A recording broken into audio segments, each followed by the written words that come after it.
my big job is to change myself.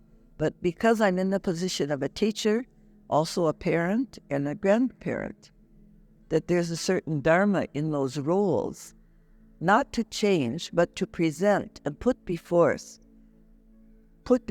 these people who are in our orbit certain ideals of living that are yogic,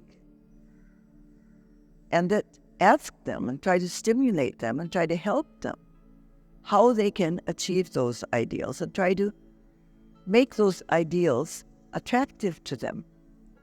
But whether they change, and this is something that was very tough for me to learn, whether they change or not depends on them. I have no power to change anybody. And Swamiji told me this maybe 50 years ago. And he told me a lot of things that I used to think, oh, is it? I could not agree at that time. And as I got older, I would say, Swamiji was right. He was right. As I grew. And he used to say something very, very important in the modern world. Yoga cannot change anybody. And I thought, what? Because I used to think yoga could change everybody. That's one of the reasons I started that program at Swami Madam. I saw all these kids from underprivileged families, and they had nothing, and they were not in school, and they couldn't do anything, and they weren't healthy, and they had a lot of bad behavior traits. And I thought, okay, yoga would change them. In those days, I thought yoga was asana, pranayama, the practices, the technology. But then I saw that it did not change anybody.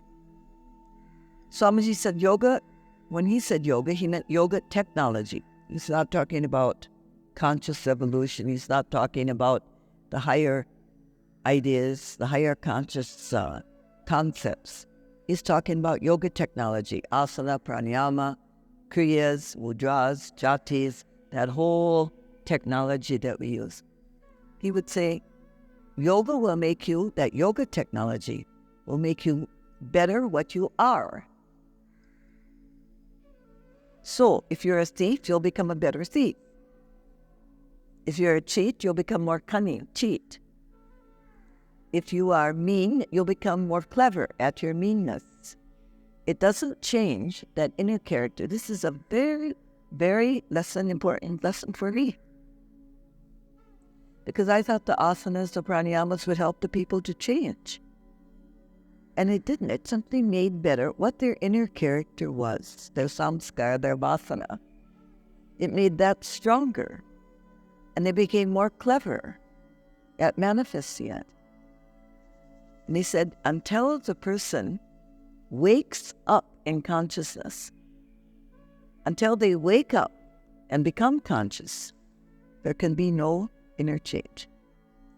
That's a very important point.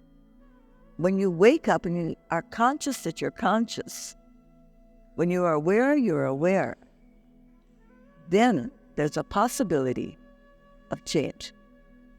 Then the technology can help you change.